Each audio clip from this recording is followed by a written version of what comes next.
Good morning. We as Wesley, Alexander Hill, and myself are representing International Tax and Investment Center. I'm also Senior Fellow at the Atlantic Council Eurasia Center.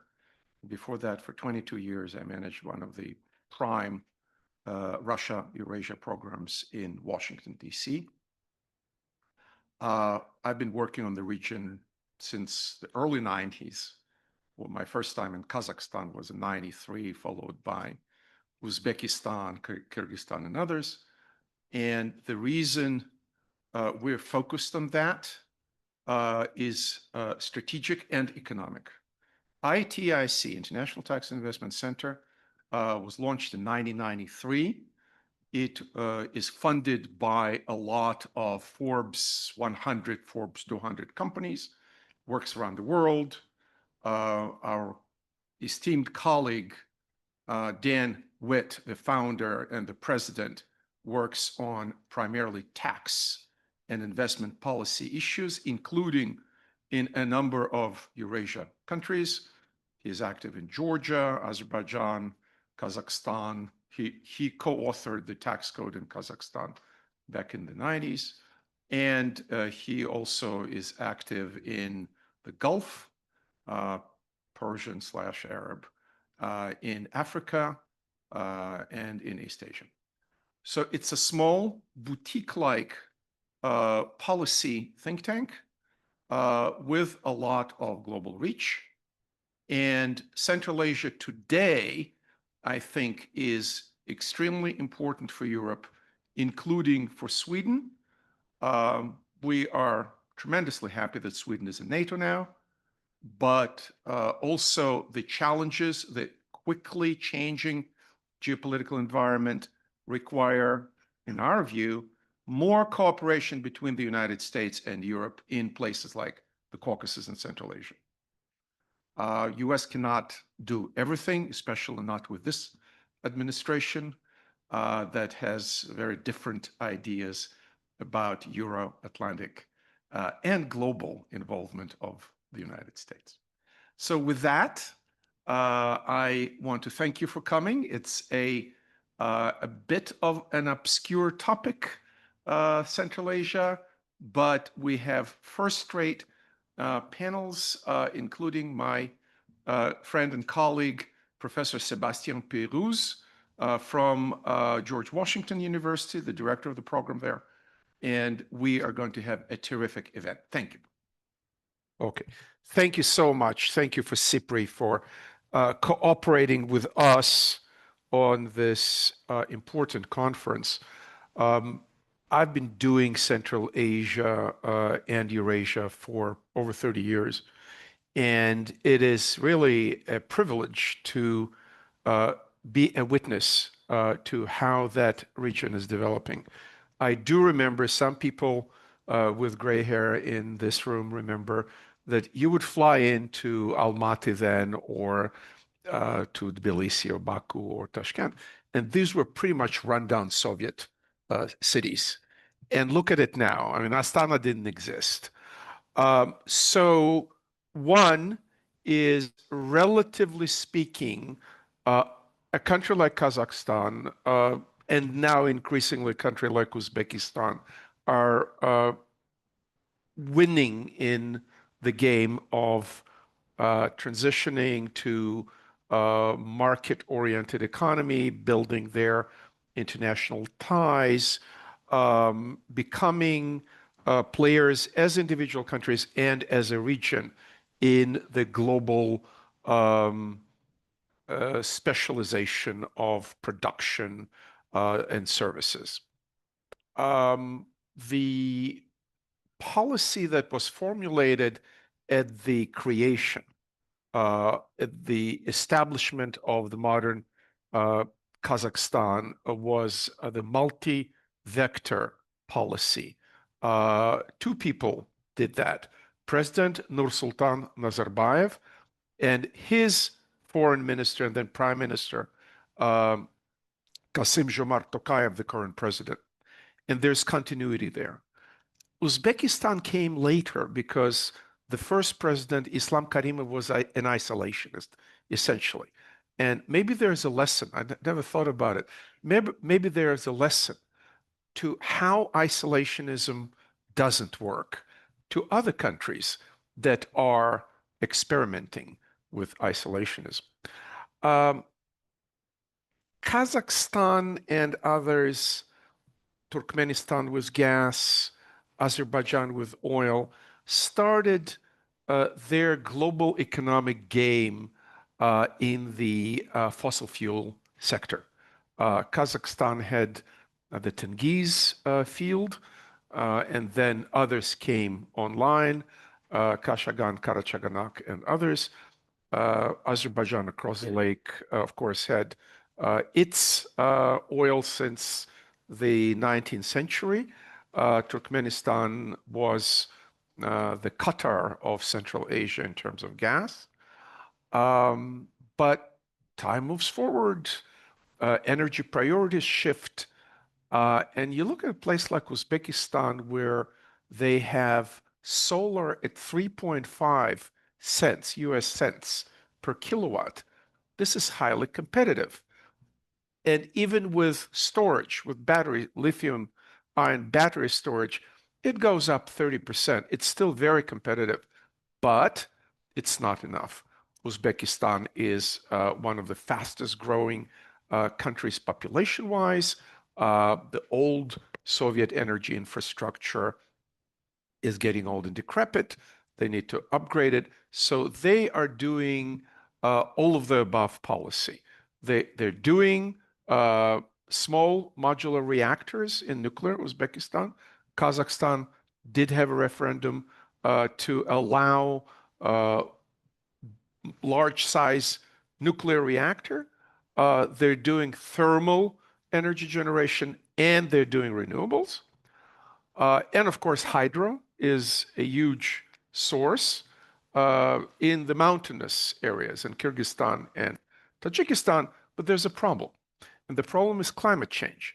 The more solar exposure you get, the more the glaciers and the mountains shrink, the less water flow in the rivers you get, and it is more difficult to generate electricity from hydro.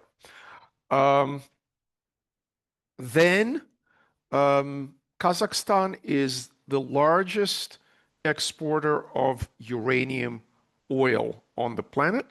Uzbekistan has some uranium.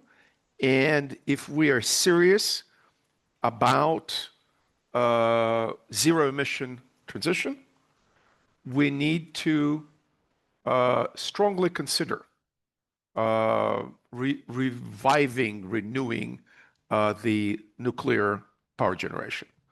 Our German colleagues will not agree, and I invite you to look at the cost of energy in Germany to have a different opinion about their version of Energiewende. But Europe, collectively, France in particular, but also others are interested in helping Central Asian countries, not just to develop their uranium mining, but allow them to move up the value chain so that they don't only export their oil ore to Russia and the fuel assemblies are assembled in Russia, but they can refine, they can enrich uranium in a place like Kazakhstan and become an exporter of fuel elements. Then I was told colleagues will be talking about rare earths and strategic minerals. This is a very strategic, competitive game because China, over decades, since the 1990s, the Politburo, Central Committee, State Council made decisions to position China as the leader in mining and refining rare earths to the point of now almost 70% of mining and 80+% of refining is done in China. And when the Chinese leadership doesn't like something, they shut down the exports, in some cases, starting with the case of Japan in 2009, and then going on and off. And apparently, in the talks in London between Mr. Besson, the Treasury Secretary, and his Chinese counterparts, rare earth supply was discussed. But there are other options to build supply chains that are alternative, be it in the United States, which is difficult. There's something in American English called NIMBY, not in my backyard. And the legal challenges, the environmental resistance to mining and refining, which is by definition environmentally polluting, is something a lot of Americans don't want, don't like. And then what do? We can go to our neighbors in Canada if we don't invade them, or in Mexico if we don't burn their flags or whatever we do there, and build a North American rare earth supply chain. Or we can go further into Latin America, Africa, and Central Asia. The question about Central Asia is because it's sandwiched between the dragon and the bear, between China and Russia, and here's Afghanistan, here's Iran. What are the political risks to invest billions of dollars to build the supply chains for strategic minerals and rare earths in Central Asia? I think that question is still open. There's a lot of interest. We heard about EU summits, high-level visits. I was in Astana 2 weeks ago, and Ms. Meloni, the Prime Minister of Italy, flew in to speak in person in the Astana International Forum. And I think it has something to do with all these strategic materials and rare earths, etc., that I mentioned. Another very, very important issue, water. Wesley told me to remind you that International Tax and Investment Center published a number of reports about rare earths, about transportation infrastructure, about soft infrastructure for investment in Central Asia. And at the Atlantic Council, we published a water report, and before that, a food and agriculture report on Central Asia. So with water, I see it as a hard limit to development. It is an unpleasant thing to say, but we better say it. With the population growth, one of the fastest in this part of the world, Central Asia needs more water because it has millions and millions of more people. It's also industrializing, so it needs more water because industrialization requires water. If we're talking about mining and refining of strategic metals, it needs water. If we're talking about nuclear reactors, to cool nuclear reactors, we need water. If we're talking about expanding agriculture, there's so much land in a place like Kazakhstan. We need water.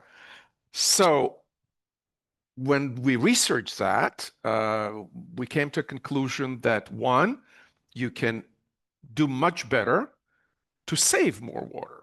Instead of digging canals and not paving them, not putting a waterproof bottom in the canal, and the Soviets built the Karakum Canal, huge canals that took a lot of water for cotton production, that didn't make them waterproof. So a lot of this water was just seeping into the sand or into the land. You can pave them, you can cover them so it doesn't evaporate. Then it becomes essentially a pipe. So now we're talking about pipelines of water instead of that. You can use drip irrigation for agriculture. That saves a lot of water. And there are countries in Europe which can help with water management. Holland is one. France is another one. They do global, Indo-Suez, whatever company you have in France that does water projects all over the world. I'm sure there are people in Sweden who know how to manage water and do other things that can help and improve environmental standards for mining. By the way, Sweden also discovered a big rare earth field and probably will become a player in that industry as well. So this is to say that Central Asia is modernizing. It doesn't want to be dependent, not on China and not on Russia. China was not an immediate imperial factor, but when you talk to people in Kazakhstan or other places in Central Asia, they remember the Chinese influence and presence, and they're wary about how far this economic expansion is going to go.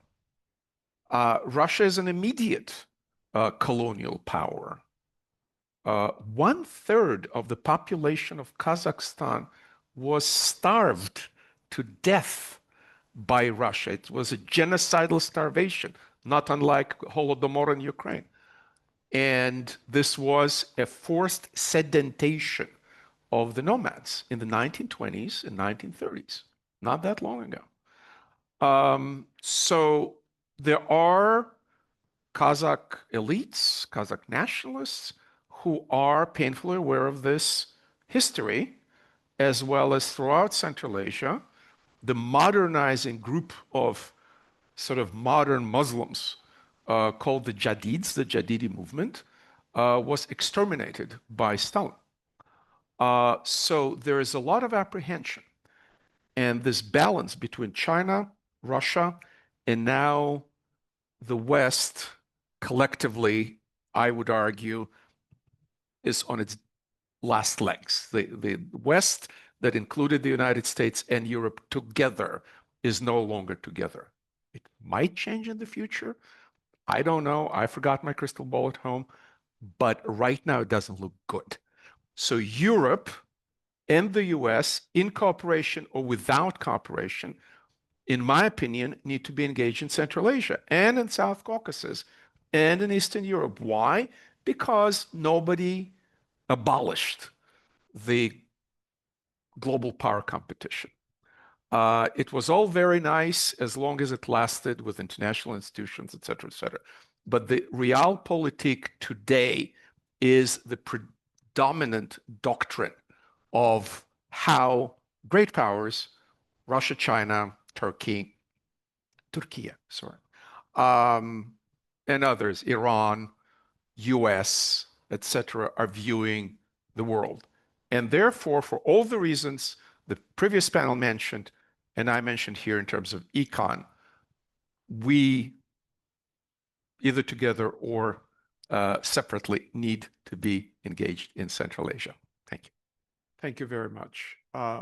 As I was listening very carefully to Professor Peyruz's remarks, there are a couple of thoughts that we should keep in mind that are important for Sweden and for the EU members. And that is that as the wealth of countries increases, and we see Kazakhstan is a candidate for, or aspirant, shall we say, to OECD. And relative to other aspirants, it has GDP more than twice as high. I just compared and contrasted other aspirants like Thailand or Indonesia with respectively $5,000 and $7,000 a year to Kazakhstan's over $12,000 a year. So in terms of GDP per capita, it's getting there. It's middle high income country.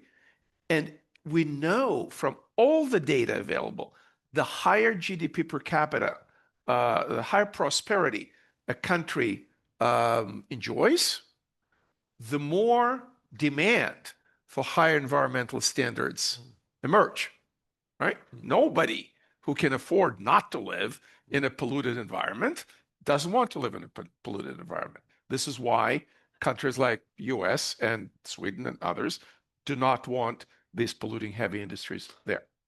Secondly, some leaders in Central Asia, and I'm thinking about Kazakhstan and Uzbekistan in particular, understand that we're living through a massive, massive technological disruption. And that's AI, that's transition to quantum computing, etc. The quality of human resources, which we didn't have a chance to talk about, is a very important issue moving forward, as Sebastian suggested, 10, 20 years forward. And in that context, education, development of human resources, professional training, the EU still has a comparative advantage. When you talk to younger people there, which countries or blocks of countries they admire? Europe. As somebody said here, who they prefer to do business with? Europeans.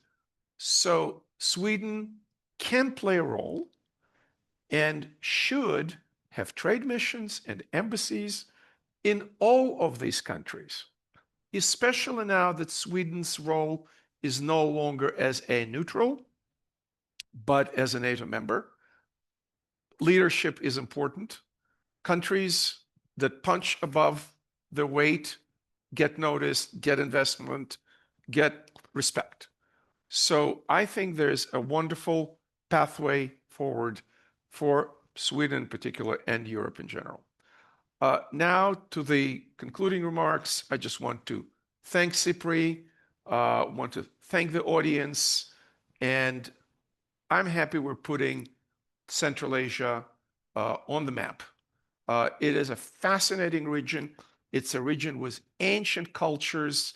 My senior colleague, Professor Frederick Starr, who those of you who do the region know that he's a doyen, a grand old man of Central Asian studies, wrote books about the thriving culture even in the pre-Mongolian, but also post-Mongolian invasion eras in Central Asia. I've been in 21 in Bukhara, Samarkand, and saw amazing architecture, and there were some of the first astronomic observatories in the world, the Ulugh-Bek Observatory there. So it has a lot of potential. It is strategically important whether you agree with Mr. Mackinder or you don't. So let's continue our dialogue, our cooperation, and hopefully we'll have more events and economic development that everybody will benefit from. Thank you very much.